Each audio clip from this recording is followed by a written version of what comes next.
اپنے اپنے مرحومین کو یاد کرتے ہوئے اور جن کا کوئی فاتحہ پڑھنے والا نہیں ہے ان کو یاد کرتے ہوئے، اور بالخصوص مرحوم علی اکبر والی محمد تھرندرہ، مرحومہ زیب النساء علی محمد مکینگا، مرحومہ رقیہ بنت نور بھائی جمال، اور کل مومنین اور مومنات کے لیے ایک مرتبہ رحم اللہ من قرأ الفاتحہ۔ بسم اللہ الرحمن الرحیم، الحمد للہ رب العالمین الرحمن الرحیم مالک یوم الدین، ایاک نعبد و ایاک نستعین، اهدنا الصراط المستقیم صراط الذین انعمت علیہم غیر المغضوب علیہم ولا الضالین۔ بسم اللہ الرحمن الرحیم، قل هو اللہ احد اللہ الصمد لم یلد ولم یولد ولم یکن له کفوا احد۔ بسم اللہ الرحمن الرحیم، قل هو اللہ احد اللہ الصمد لم یلد ولم یولد ولم یکن له کفوا احد۔ بسم اللہ الرحمن الرحیم، قل هو اللہ احد اللہ الصمد لم یلد ولم یولد ولم یکن له کفوا احد۔ اللہم اغفر للمؤمنین والمؤمنات والمسلمین والمسلمات الاحیاء منہم والاموات، تابع بیننا وبینہم بالخیرات، انک مجیب الدعوات، انک علی کل شیء قدیر، برحمتک یا ارحم الراحمین۔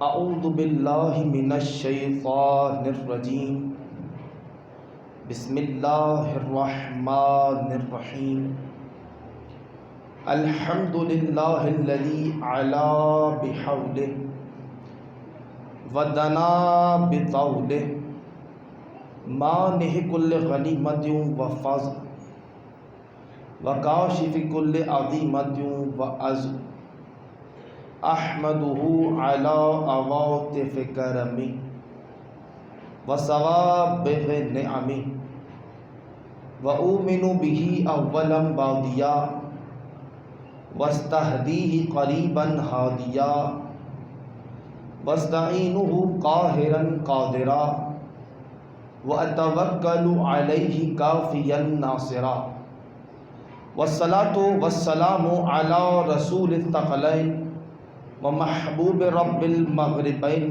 والمشرقین، الذی شرف القوسین بالنعلین الشریفین، ووسیلتنا فی الدارین، وجد الحسنین ابی القاسم محمد،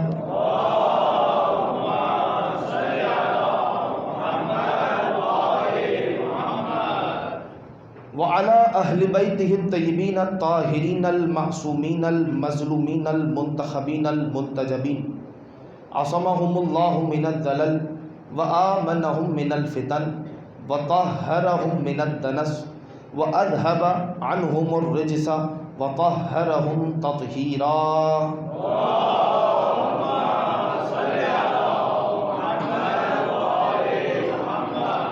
واللعنۃ الدائمۃ علی اعدائہم ومنکری فضائلہم وغاصبی حقوقہم اجمعین من الآن الی قیام یوم الدین، اما بعد فقد قال اللہ تعالی فی کتابہ الحکیم والقرآن الکریم، بسم اللہ الرحمن الرحیم، الذین ينفقون فی الضراء والسراء والکاظمین الغیظ والعافین عن الناس واللہ یحب المحسنین۔ درود پڑھ دیجئے محمد وآل محمد۔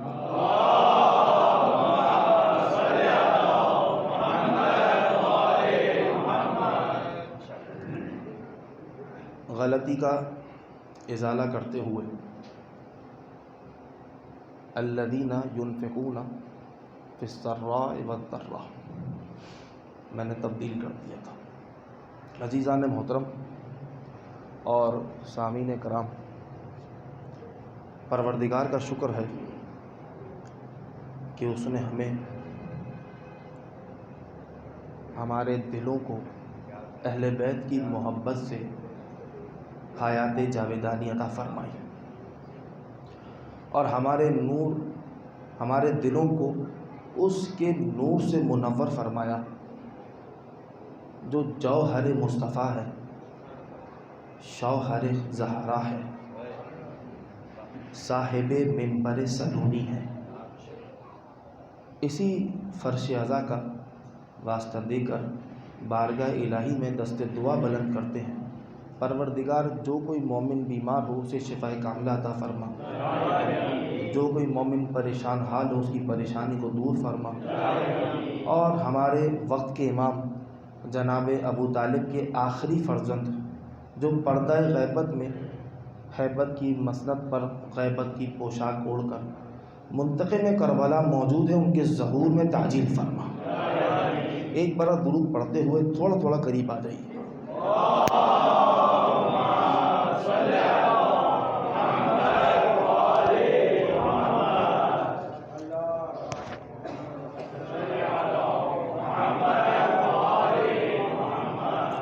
میں نے آپ کے سامنے سورہ آل عمران کی 134ویں آیت کی تلاوت کرنے کا شرف حاصل کیا۔ الذین ينفقون فی السراء والضراء، وہ لوگ جو اللہ کی راہ میں خرچ کرتے ہیں، کن مواقع پر؟ چاہے وہ سختی کی حالت میں ہو یا ان کی زندگی آرام سے گزر رہی ہو، لیکن وہ پروردگار کی راہ میں انفاق کرتے ہیں۔ والکاظمین الغیظ، اور جو غصے کو پی جاتے ہیں۔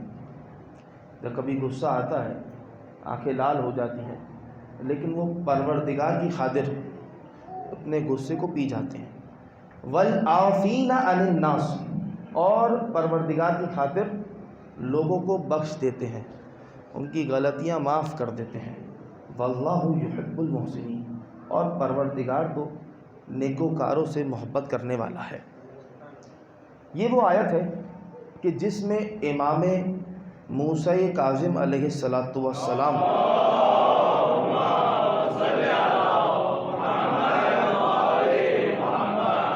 کہ ایک لقب کا تذکرہ آیا، کاظم، قبلہ اجازت، کاظم ایک لقب کا تذکرہ ہے۔ اب میں آپ کے سامنے ایک اور آیت کی تلاوت کرنے والا ہوں جس میں امام کے وجود کا تذکرہ ہے۔ توجہ رکھیے گا، آیت بڑی مشہور اور بڑی معروف، سورہ نور کی 35ویں آیت۔ اللہ نور السماوات والارض مثل نورہ کمشکاۃ فیہا مصباح المصباح فی زجاجہ الزجاجۃ کأنہا کوکب الدری یوقد من شجرۃ مبارکۃ زیتونہ لا شرقیہ ولا غربیہ۔ کیا کہہ رہے ہیں؟ زمین اور آسمانوں میں جو نور ہے وہ خدا ہے۔ اللہ نور السماوات والارض مثل نورہ کمشکاۃ۔ اب اس آیت کو تھوڑا سمجھیے گا اور پھر امام کے حوالے سے گفتگو کریں گے۔ اللہ نور السماوات والارض مثل نورہ کمشکاۃ، اس کے نور کی مثل ایک مشکات ہے۔ مشکات کسے کہتے ہیں؟ مشکات کا اردو ترجمہ طاق ہے، اور طاق ایک ایسا لفظ ہے اور ایک ایسی چیز ہے جو آج کے دور میں استعمال نہیں ہوتی، تو اس کو سمجھنے کے لیے آج کے دور کی کوئی چیز اٹھانی پڑے گی۔ لیکن میں پہلے آپ کے سامنے اس طاق کی ہسٹری بتا دیتا ہوں کہ طاق کسے کہتے تھے۔ بزرگان جانتے ہوں گے، میرے جوان بھائی بیٹھے ہیں وہ شاید مشکل میں پڑ جائیں یہ طاق ہے کیا۔ پرانے گھروں میں جب پہلے بجلی نہیں ہوا کرتی تھی تو دیواروں میں کچھ سوراخ کیے جاتے تھے دیواروں کی بلندی پر، اس کو کہتے تھے طاق۔ وہ طاق کتابوں رکھنے کے لیے نہیں ہوتا تھا، وہاں پر چراغ کو رکھا جاتا تھا۔ جب وہاں چراغ رکھتے تھے تو کمرہ روشن ہو جاتا تھا، تو اس کو کہتے ہیں طاق۔ بات پہنچ رہی ہے؟ اس کو کہتے تھے طاق۔ اب آج کے دور میں تو نہیں ہے، لیکن آج کے دور میں میرے پاس ایک ایسی مثال ہے جو اس طاق کو سمجھ سکتے ہیں۔ سیور، یہ جو سیور کا ہولڈر ہے نا، اس ہولڈر کو آپ طاق فرض کر لیجئے۔ اس ہولڈر پر سیور کو لگایا جاتا ہے، اس سیور کو چراغ فرض کر لیجئے، آسان سی بات ہو جائے گی۔ مثل نورہ کمشکاۃ، اس کے نور کی مثال ایک طاق جیسی ہے۔ طاق ہوتا کہاں پر ہے؟ آپ جب کمرے میں آپ کو سیور لگانا ہے، کوئی لائٹ کا بندوبست کرنا ہے، تو آپ ہولڈر کہاں لگائیں گے؟ چھت پر، زمین پر نہیں، کیونکہ آپ کو معلوم ہے کہ زمین پر لگانے سے اس لائٹ کی روشنی پھیلے گی نہیں. تو تاج بھی بلند جگہ پر لگایا جاتا تھا، ہولڈر بھی اوپر لگایا جاتا ہے. مثل نورہ کمشکات، اس کی مثال، اس کے نور کی مثل اس تاج جیسی ہے. اس تاج میں ایک رکھا ہوا چراغ ہے، فیہ مصباح، المصباح فی زجاجہ، وہ چراغ ایک شیشی میں ہے. یہ شیشہ جو ہے نا، اس کی مثال بھی اس سیور میں ملے گی. یہ جو پلاسٹک کا کور ہے نا، اس کو آپ نکال دیں تو اندر چراغ ہے. یہ پلاسٹک کا کور اس کا شیشہ ہے، اس کی حفاظت کرتا ہے. دو کام ہوتے ہیں، ایک تو آپ پانی پھینکیں گے تو پانی نہیں جائے گا، ایک حفاظت ہو گئی. دوسرا کام اس کا یہ ہوتا ہے کہ یہ روشنی پھیلا دیتا ہے. جب کسی چراغ کو شیشے میں رکھا جاتا ہے تو دو فائدے ہوتے ہیں، ہوا اسے بجھا نہیں سکتی اور اس چراغ کی روشنی پھیل جاتی ہے. یہاں تک میرے ساتھ ہیں؟ میں آرام سے بڑھ رہا ہوں آگے اور وقت کو دیکھتے ہوئے چلوں گا، اور انشاءاللہ امام کا تذکرہ بھی اسی آیت سے ہوگا. اللہ کے نور کی مثال وہ طاق ہے، اس طاق میں رکھا ہوا چراغ ہے. اس چراغ کو شیشے میں رکھا ہے، المصباح فی الزجاجہ. اب جب وہ چراغ شیشے میں گیا، الزجاجہ شیشے کو بولتے ہیں، المصباح فی الزجاجہ، الزجاجۃ کأنہا کوکب الدری، اب وہ شیشہ جگمگاتے ہوئے ستارے کی مانند ہے. توجہ کیجیے گا، اللہ کے نور کی مثل جگمگاتے ہوئے ستارے کی مانند ہے. پھر فرمایا یہ جو چراغ ہے اس کو جلانے کے لیے ایک تیل چاہیے ہوتا ہے، تیل ہوتا ہے چراغ میں. وہ تیل کہاں سے آیا؟ پروردگار کا ارشاد ہوا، یوقد من شجرۃ مبارکۃ زیتونہ، اس چراغ میں جو تیل ہے وہ ایک زیتون کا ہے، اور وہ زیتون ایک مبارک درخت کا ہے. پروردگار وہ درخت کہاں پر ہے؟ کہا لا شرقیہ ولا غربیہ، نہ مشرق میں ہے نہ مغرب میں ہے. آیت سن لی آپ نے؟ آیت ملاحظہ کی. اب روایت سنیں. جابر ابن عبداللہ انصاری کہتے ہیں میں مسجد کوفہ گیا، مسجد کوفہ میں داخل ہوا تو میں نے دیکھا مولا کائنات امیر المومنین حضرت علی ابن ابی طالب علیہ الصلوۃ والسلام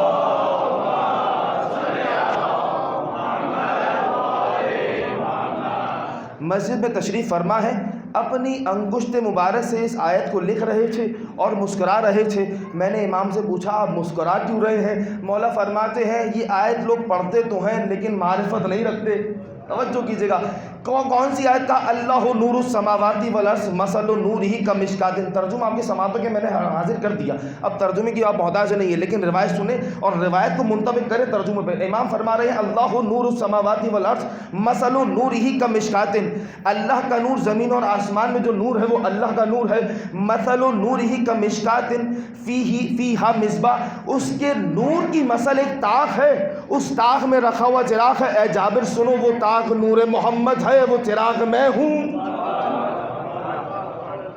توجہ، میں نے آپ کو سمجھایا نا طاق کسے کہتے ہیں.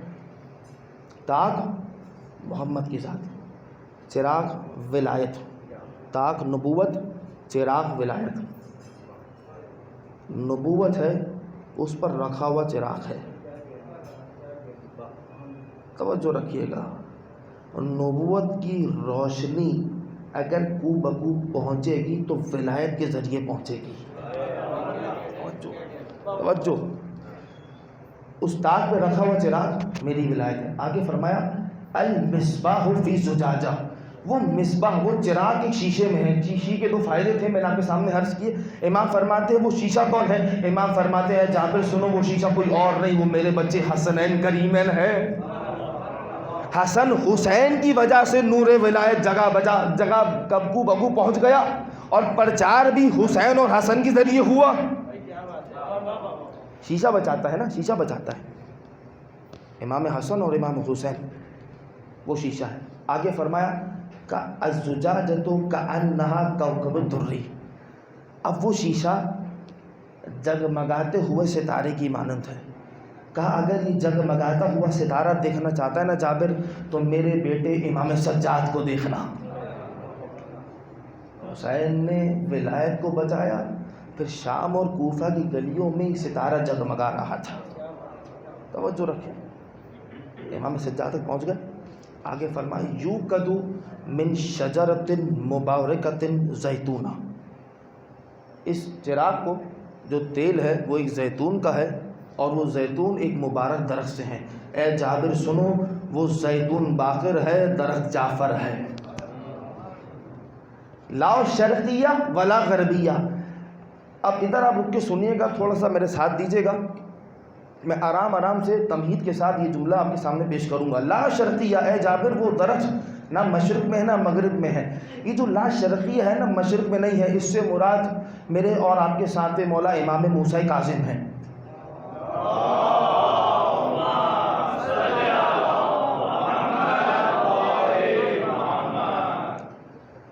کیا مطلب؟ درخت مشرق میں نہیں ہے اور اس سے مراد ساتھ مولا, کیا مطلب؟ ایک تحقیق آپ کے سامنے پیش کر رہا ہوں, ایک مختصر سی تحقیق وقت دیکھتے ہوئے. زیتون کا جو درخت ہوتا ہے, جا کر تحقیق کیجیے گا, زیتون کا درخت کون سا زیتون سب سے زیادہ اچھا ہوتا ہے, تو جواب آئے گا وہ زیتون, اس درخت کا زیتون جو سب سے زیادہ روشنی میں رہا ہو. اسی وجہ سے وہ زیتون سب سے اچھے ہوتے ہیں جو پرانے درختوں کے ہوتے ہیں. سورج نکلتا ہے, روشنی دیتا ہے, غروب ہو جاتا ہے. جو درخت پرانا ہوگا وہ سب سے زیادہ روشنی میں رہا ہے, ایسا ہی ہے نا. تو وہ درخت جو سب سے زیادہ روشنی میں رہا ہو وہ سب سے زیادہ مفید ہوتا ہے, لیکن اس کی اہمیت کم بھی ہوتی ہے. کب؟ جب سورج غروب ہو جاتا ہے. توجہ ہے. امام فرما رہے ہیں وہ مبارک درخت زیتون کا جس سے وہ چراغ روشن ہو رہا ہے وہ مشرق میں نہیں ہے. اگر وہ مشرق میں ہوتا, سورج نکلتا, کچھ وقت تک روشنی میں رہتا, پھر زوال آ جاتا, تو اس درخت کو ایک ایسی جگہ ہونا چاہیے جہاں نور ہی نور ہو. تو اب جملہ کہنے کی اجازت دو, جو 14 سال زندان کے اندھیروں میں رہ کر نور خدا کی طرح جگمگائے اسے موسیٰ کاظم کہتے ہیں.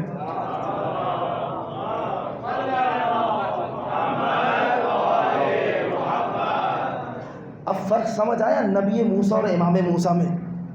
نبی موسیٰ کون ہے؟ جو خدا کے نور کے جلوے کی ایک تجلی دیکھ کر بے ہوش ہو جائے, وہ نبی موسیٰ ہے. جو خدا کا نور بن کے جگمگائے وہ امام موسیٰ ہے.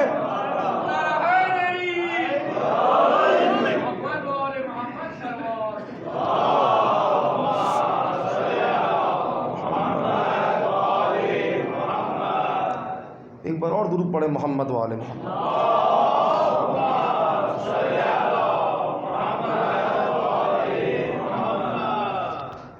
یہ فضائل ہیں امام موسیٰ کاظم کے, لیکن دشمنان اہل بیت کو کبھی بھی اہل بیت کے فضائل برداشت نہیں ہوتے تھے. وہ کوئی نہ کوئی سیاست کیا کرتے تھے. ہارون رشید لعنت اللہ علیہ, اس نے اپنی زندگی میں سیاست کی. کیا سیاست کرتا تھا؟ اب یہ عباسی خلفاء ہیں, اور عباسی خلفاء ان کو کیوں کہا جاتا ہے؟ کیونکہ رسول خدا کے چچا جناب عباس کی نسل سے ہیں. تو عباسی خلفاء ہیں. سیاست کیا کی؟ یہ لوگوں کے سامنے نبی کریم کو جب سلام کرتا تھا تو سلام کچھ اس طرح سے کرتا تھا, السلام علیک یا ابن عمی, اے میرے چچا زاد آپ پر سلام ہو. سیاست ہے. وہ چاہتا تھا کہ لوگوں کی عزت ملے, اور قرآن کی آیت واضح ہے, وَمَكَّرُوا وَمَكَّرَ اللَّهُ وَاللَّهُ خَيْرُ الْمَاكِرِينَ. یہ چالاکیاں کرتے ہیں, خدا تدبیریں کرتا ہے, اور خدا بہترین تدبیر کرنے والا ہے. یہ چالاکیاں کر رہا تھا, یہ مکاری کر رہا تھا کہ یہ کہہ رہا تھا اے میرے چچا زاد آپ پر سلام ہو. یہ اس کی مکاری تھی, لیکن تدبیر خدا بشکل موسیٰ. امام کی آواز آئی, السلام علیک جدی, اے میرے جد آپ پر سلام ہو. مکاری دیکھ رہے سیاست, لیکن وَمَكَرُوا مَكَرَ اللَّهُ, اللہ کی تدبیریں ہیں اور اللہ بہترین تدبیر کرنے والا ہے. وہ تدبیر کہاں سے آئے گی؟ مظہر کبریہ کے وجود سے آئے گی. ہارون رشید کا معنی جانتے ہیں کیا ہے؟ رشید کہتے ہیں ہدایت دینے والے کو، ہدایت دینے والے کو. اور یہ لقب جو ہے ہمارے ائمہ مطہرین ائمہ علیہ السلام کا ہے. جو چوری کیا ہوا ہے، رشید، صدیق، یہ تمام القابات ہمارے ائمہ کے ہیں جو انہوں نے چوری کر لی ہے. صدیق کی بات آئی تو سنتے جائیے. عجیب جملہ ہے صدیق کے حوالے سے. میں روایت نہیں پڑھتا، بس تاریخ کا ایک جملہ پڑھوں گا. جناب یوسف کو جب کنویں میں پھینکا تھا ان کے بھائیوں نے، مشہور واقعہ ہے، واقعہ پڑھنے کی ضرورت نہیں. جب کنویں میں پھینکا تھا تو حشرات موجود تھے کنویں میں. قبلہ سنیے گا، حشرات موجود تھے. حشرات نے جناب یوسف پر حملہ کیا. ان حشرات میں ایک سانپ موجود تھا. اس سانپ نے کہا اس پر حملہ مت کرنا، یہ صدیق ہے. توجہ کیجیے گا، یہ تاریخی جملہ ہے، میرا اپنا جملہ نہیں، تاریخ میں رقم ہے. سانپ نے کہا تھا یہ صدیق ہے، اس کو مت کاٹنا. یعنی سانپ صدیق کو ڈراتے نہیں ہیں. اب اگر کوئی سانپ کو دیکھ کر ڈر جائے تو مان لو وہ صدیق نہیں ہے، یا مان لو وہ سانپ نہیں تھا. درود پڑھے محمد والے محمد.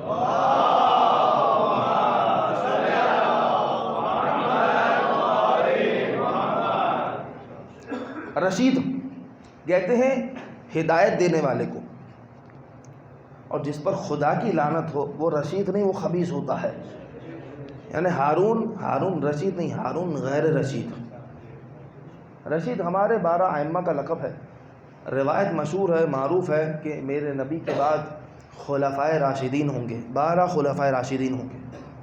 لیکن سوال کرنے والے سوال کرتے ہیں کہ آپ کہتے ہیں کہ ہارون خلیفہ نہیں ہے، آپ کے امام خلیفہ ہیں، آپ کے امام زندان میں ہے، تخت اس کے پاس ہے، تاج اس کے پاس ہے، فوج اس کے پاس ہے، لشکر اس کے پاس ہے. عجیب سوال ہے. اس کا جواب بھی آسان سا ہے. قرآن کی آیت پڑھ دیتے ہیں سورہ بقرہ کی. وَإِذْ قَالَ رَبُّكَ لِلْمَلَائِكَةِ إِنِّي جَاعِلٌ فِي الْأَرْضِ خلیفہ. اللہ نے خلیفہ زمین پر بنایا، نام آدم رکھا. مجھے دکھاؤ کہاں ہے آدم کا تاج، کہاں ہے آدم کا تخت، کہاں ہے وہ فوج، کہاں ہے وہ لشکر، کہاں ہے آدم کے مشیر. اس ذات کی قسم جس کے قبضہ قدرت میں نبیوں کی جان ہے. آدم کے پاس تاج نہیں ہے لیکن وہ خلیفہ تھے، تخت نہیں ہے لیکن وہ خلیفہ تھے، مشیر نہیں ہے لیکن وہ خلیفہ تھے. ان کے پاس وزیر بھی نہیں تھے لیکن خلیفہ تھے. ان کے پاس دربار بھی نہیں تھا لیکن وہ خلیفہ تھے. سوال کرنے والے کو سوال ایسے کرنا چاہیے، اگر اللہ خلیفہ بناتا ہے تو اس کو دیتا کیا ہے؟ تو قرآن کی آیت پڑھ دیتا ہوں. فَسَوَّيْتُهُ وَنَفَخْتُ فِيهِ مِن رُوحِي فَقَعُوا لَهُ سَاجِدِينَ فَسَجَدَ الْمَلَائِكَةُ كُلُّهُمْ أَجْمَعُونَ. پروردگار نے کہا جب میں اس کو مکمل کر لوں تو تم سجدوں میں گر جانا. پروردگار نے اپنے بنائے ہوئے خلیفہ کے سامنے فرشتوں کو سجدہ ریز کر کے بتایا میرے بنائے ہوئے خلیفہ کے سجدے، میرے بنائے ہوئے خلیفہ کے فرشتے نوکر ہوتے ہیں. اب اگر نبی کے بعد خلیفہ دیکھنا ہو تو یہ مت دیکھنا تاج کہاں گیا، تخت کہاں گیا، فوج کہاں گئی، لشکر کہاں گیا. یہ دیکھنا جبریل کس کے گھر میں چکی چلا رہے تھے.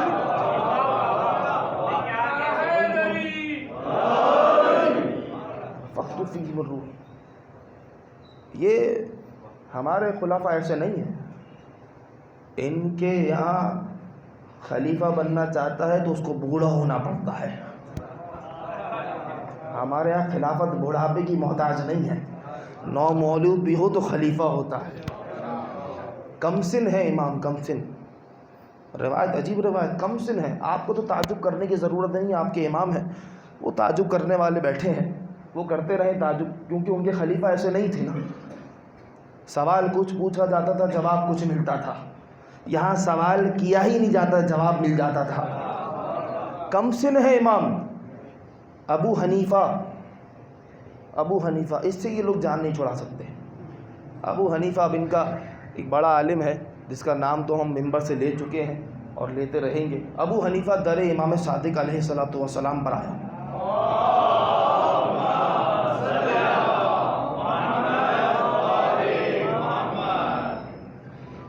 امام صادق کے دروازے پر آیا اور ذہن میں ایک سوال تھا. اب سوال سنیے گا کیونکہ یہ ممبر کا فیض ہے کہ یہاں سے اس طرح کی گفتگو بھی کی جائے. اور واقعی یہ ایک ایسا موضوع ہے جس پر حوضہ نجف اور حوضہ کم میں بحثیں ہوا کرتی ہیں علماء کے درمیان. انسان مختار ہے یا مجبور ہے؟ امام نے 2 جملوں میں مسئلہ حل کیا. اللہ اکبر. در امام صادق پر ابو حنیفہ کچھ سوالات لے کر آیا. سوال کیا؟ یہی سوال ہے کہ انسان مجبور ہے یا انسان مختار ہے. سوال واضح ہوا آپ کے لیے؟ انسان مجبور ہے یعنی کیا مطلب؟ انسان جو کام کرتا ہے وہ مجبوری میں کرتا ہے. علامہ جوادی نے لکھا کہ یہ جو مسئلہ، یہ سوال جو اٹھایا گیا، یہ سوال پیدا کیوں ہوا؟ یہ سوال اس لیے پیدا ہوا کہ پہلے جو بادشاہ ہوتے تھے وہ گناہ بھی کرتے تھے اور پیسے دے کر اپنے مفتیوں سے یہ فتویٰ جاری کرواتے تھے کہ پروردگار نے ہم کو مجبور بنایا ہے تاکہ اگر ہم کسی کا قتل کر دیں یا کوئی گناہ کر دیں تو ہم پر کوئی ملامت نہ کر سکے. تو وہ یہ سوال لے کر آیا کہ انسان مجبور ہے یا انسان مختار ہے، یعنی انسان اپنی مرضی سے جو چاہتا ہے کرتا ہے یا پروردگار کرواتا ہے. یہ سوال لے کر دروازے پر آیا. دروازے کو دستک دی. دروازہ میرے اور آپ کے مولا 7ویں امام نے کھولا. کم سن ہے. دروازہ کھولا، ابو حنیفہ کا استقبال کیا اور ابو حنیفہ سے کہا، اے ابو حنیفہ، یہ جو انسان مجبور ہے یا مختار ہے اس کی 3 صورتیں بنتی ہیں. اللہ اکبر. ابھی امام نے سوال سنا نہیں تھا، جواب دے دیا. سوال نہیں سنا تھا. قرآن سے پوچھو نا، اگر کوئی ایسا شخص ہو جو سوال سنے بغیر جواب دے دے، اس کے لیے کوئی آیت ہے تو قرآن سے آواز آتی ہے سورہ یاسین کی، کل شیء احصیناہ فی امام مبین. تم سوال سوچتے جاؤ، جواب تمہیں امام مبین دے گا. امام مبین، امام تو جانتے ہیں نا، مبین کا معنی معلوم ہے؟ مبین کسے کہتے ہیں؟ میں روایت پیش کرتا ہوں. مبین کسے کہتے ہیں؟ مبین کہتے ہیں عربی زبان میں روشن کو. کتاب المبین یعنی روشن کتاب. امام المبین یعنی روشن امام. مبین کہتے ہیں واضح کو، مبین کہتے ہیں آشکار کو. امام مبین یعنی روشن امام، امام مبین یعنی واضح امام، امام مبین یعنی آشکار امام.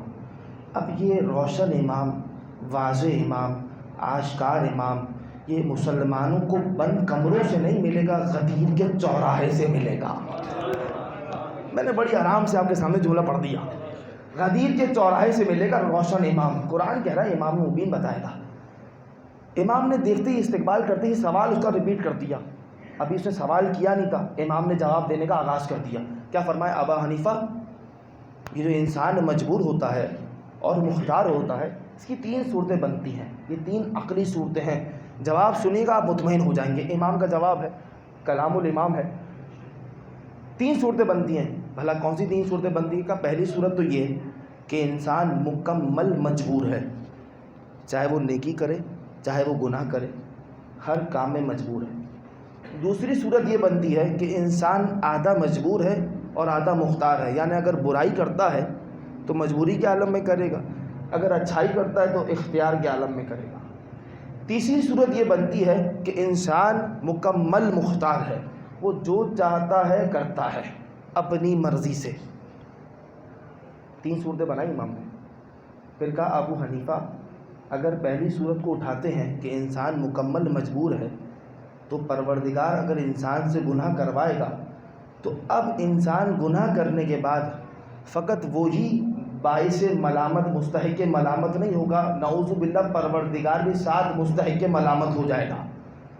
اور اگر انسان آدھا مجبور ہے آدھا مختار ہے اور اب کوئی گناہ کرتا ہے مجبوری کے عالم میں، تب بھی وہی صورت بنتی ہے کہ پروردگار بھی اس کے ساتھ ملامت کا مستحق ہو جائے گا.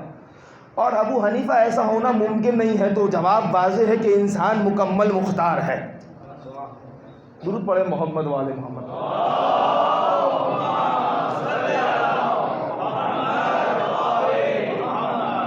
دیکھ رہے ہیں امام کا جواب.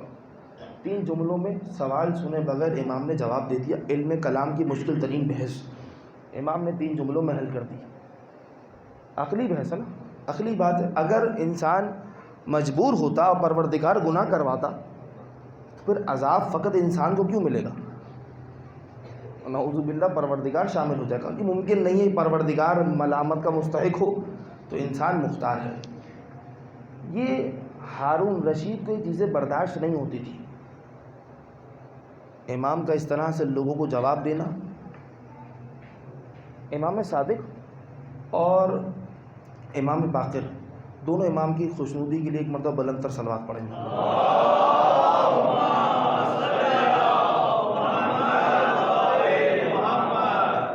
یہ دو امام کے دور ایسے تھے کہ جن میں دین زیادہ سے زیادہ پھیلا لیکن مشکلات بھی زیادہ تھیں. لوگ امام کے پاس آ نہیں پاتے تھے.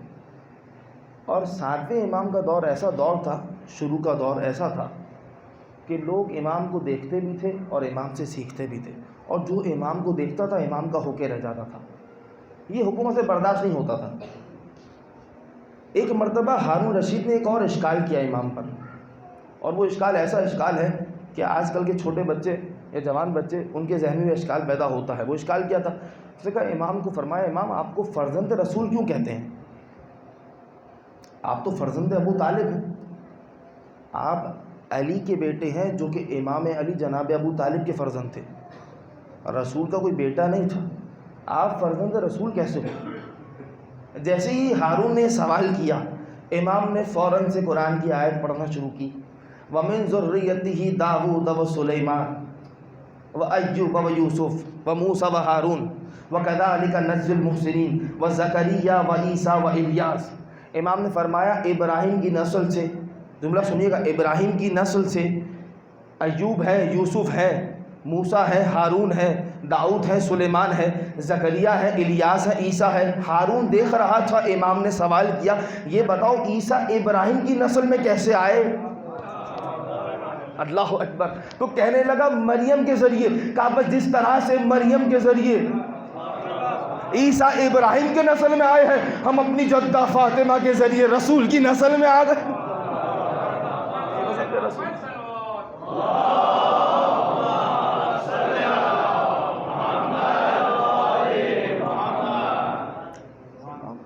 جناب ابو طالب کے فرزند رسول، سلام علیکہ یا فرزند رسول. اشکالات تھے بڑے ہارون رشید کے، بڑی سختیاں تھیں. 28 عیدیں. مصیبت اگر آپ دیکھیں امام کی، یہاں کتنے لوگ بیٹھے ہیں جن کی بیٹیاں ہیں. ایک باپ دوسرے شہر چلے جائے اور عید آ جائے نا، آج کل تو ویڈیو کال کا زمانہ ہے نا، لیکن جب اپنی بیٹی سے ملاقات نہیں کر پاتا نا، نہ وہ عید منا سکتا ہے نہ اس کی بیٹیاں عید منا سکتی ہیں. صرف دور چلے جائے. اگر امام موسیٰ کاظم صرف دور ہوتے نا تب بھی مشکل تھی، لیکن بیٹیوں کو معلوم تھا صرف دور نہیں ہے، زندان میں ہے. اجرکم علی الزہرا. 28 عیدیں، 17 بیٹیاں ایک روایت کے مطابق. 28 عیدیں. ہر عید پر امام رضا سے امام موسیٰ کاظم کی بیٹیاں سوال کرتی تھیں، بھیا اس عید کو امام ہمارے بابا آ جائیں گے؟ اجرکم علی الزہرا. سنیے گا، وقت کم ہے لیکن مجھے مسائل تھوڑے تفصیل سے پڑھنے کی اجازت دیجیے گا. ہر عید پر بیٹیاں سوال کرتی تھیں، بھیا اب ہمارے بابا آ جائیں گے؟ کہا نہیں، ابھی رہائی نہیں ہوئی. روایت کے عجیب جملے ہیں، جب تک امام کاظم زندان میں تھے امام رضا دہلیز پر سوتے تھے.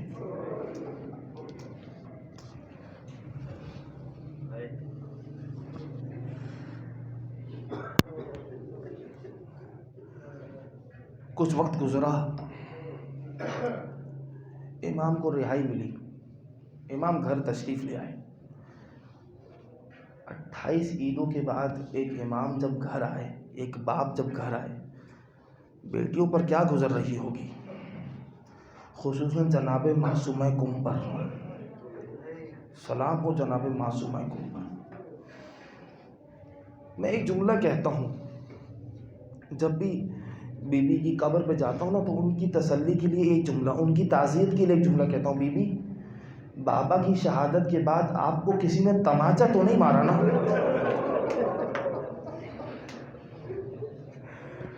اجرکم علی الزہرا، اجرکم علی الزہرا۔ عزیزو، مولا موسیٰ کاظم گھر تو آ گئے، کچھ دن گزرے، امام مدینہ منورہ میں مسجد نبوی میں قبر رسول کے پاس نماز بجانا رہے تھے۔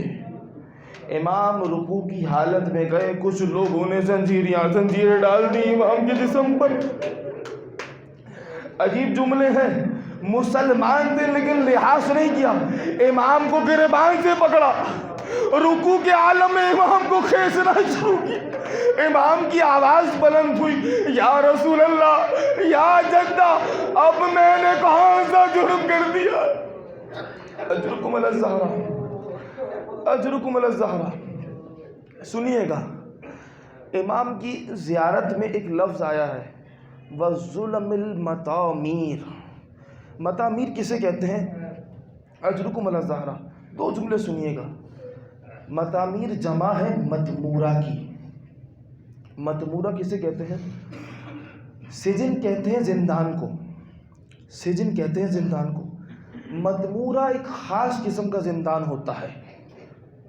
زیارت میں جملہ ہے وَالظُّلَمِ الْمَطَامِيرِ، جس کو اس زندان میں رکھا گیا ہو جس کا نام مطمورہ ہے۔ سنیں گے مطمورہ کسے کہتے ہیں؟ آیت اللہ احمد حسفانی کہتے ہیں میں نے بغداد جا کر اس زندان کو دیکھا۔ مطمورہ کسے کہتے ہیں؟ جدھر میں بیٹھا ہوں نا، ادھر 3 میٹر کا گڑھا کھودا جائے، پھر ایک پتلی سی سرنگ بنائی جائے، پھر اسی طرح سے 3 میٹر کا گڑھا کھودا جائے، پھر پتلی سرنگ، پھر 3 میٹر کا گڑھا کھودا جائے، اس طرح سے 30 میٹر تک لمبائی میں کھدائی کی جائے، پھر آخری جو گڑھا ہوگا وہ ہوتا ہے 40 میٹر کا، اسے کہتے ہیں مطمورہ۔ امام نے اس مطمورہ میں، اس زندان میں اپنی کیفیت بیان کی ہے۔ دعا مانگتے ہوئے امام نے کیفیت بیان کی ہے، کیفیت سنیے گا۔ یا مخلص الولد بین الشمیمۃ والرحم، اے بچے کو ماں کے رحم سے نکالنے والے، میری طرف دیکھیے گا، میری طرف دیکھیں۔ امام زندان میں کس حالت میں ہے، کس کیفیت میں ہے؟ جانتے ہیں بچہ ماں کی پیٹ میں کس طرح سے ہوتا ہے؟ یہ حالت ہوتی ہے۔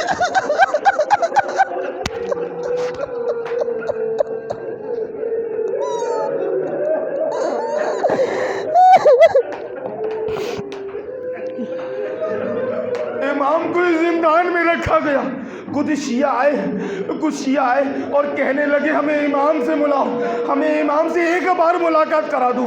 انہوں نے پیسے دیے دروگا کو، دروگا لے کر گیا زندان میں اور ایک کھڑکی سے دکھایا، دیکھو وہ تمہارے امام ہیں۔ امام نے جب اپنے شیعوں کو دیکھا نا تو ایک مرتبہ جملہ کہا، اے شیعوں، مجھے زہر دے دیا ہے، میں کچھ دیر کا محروم۔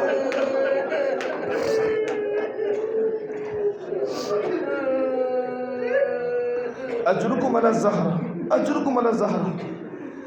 ایک جملہ کہوں میں؟ جانتے ہیں جب کسی کو زہر دیا جاتا ہے نا تو وہ تڑپتا ہے، اس کا جسم بہت تڑپتا ہے اور اس کو پانی پینا ہوتا ہے، پیاس بہت لگتی ہے۔ سلام 7ویں مولا پر، پینے کے لیے پانی نہیں تھا، تڑپنے کے لیے جگہ۔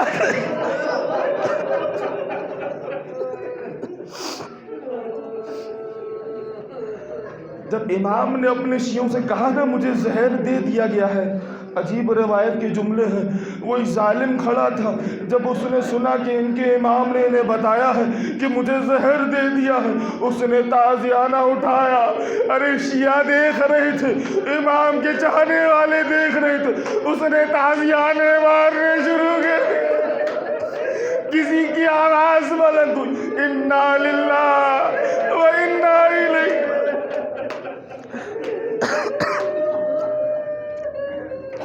یہاں بغداد میں انا للہ کی صدا بلند ہوئی، وہاں مولا رضا نے مدینہ میں کہا انا للہ و انا الیہ راجعون۔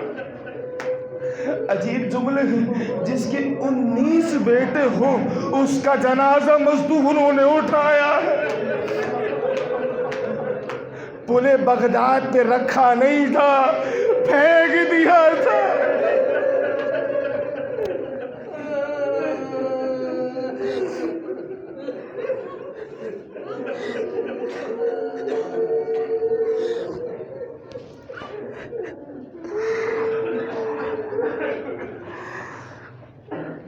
ایک آخری جملہ سنیں گے پھر میں دعا کروں گا۔ پروردگار تجھے واسطہ اس امام کی مظلومیت کا، اس امام کا جس کے جسم کا گوشت زنجیریں کھا گئی۔ عزیز و عجیب جملے، ایک مزدور سے کسی نے پوچھا جب قیدی کو رہا کر دیا جاتا ہے نا تو اس کی زنجیریں کھول دی جاتی ہیں، ارے اس قیدی کی زنجیروں کو کھولا کیوں نہیں؟ کہا اس کی زنجیریں اترتی نہیں تھی، ارے گوشت زنجیریں کھا گیا تھا۔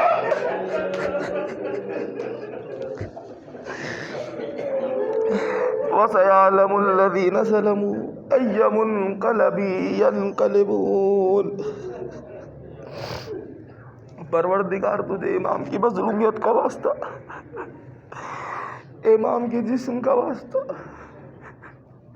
امام کی مصیبت کا واسطہ، ہمیں جلد از جلد بغداد جا کر امام کی زیارت نصیب فرما، ہمیں کربلا اور شام و ایران کی زیارت نصیب فرما، ہمیں نجف اشرف کی زیارت نصیب فرما۔ پروردگار جو کوئی بیمار ہے، جو کوئی پریشان حال ہے، ان کی پریشانی کو دور فرما، ان کو شفائے کاملہ عطا فرما۔ پروردگار حاضرین محفل میں جتنے بھی لوگ موجود ہیں ان کی جائز حاجات کو اپنی بارگاہ میں قبول فرما۔ پروردگار حاضرین محفل، حاضرین مجلس میں جتنے بھی ہیں ان کے مرحومین کی مغفرت فرما، ان کے درجات بلند فرما۔ پروردگار تجھے امام کی مظلومیت کا واسطہ، تجھے امام کی زنجیروں کا واسطہ، امام کی مصیبت کا واسطہ ہمارے امام کے ظہور میں تاجیل فرما، ہمیں ان کے اعوان و انصار میں شمار فرما۔ ربنا وتقبل منا انك انت السميع العليم وتب علينا انك انت التواب الرحيم۔ ماتم موسیٰ کاظم۔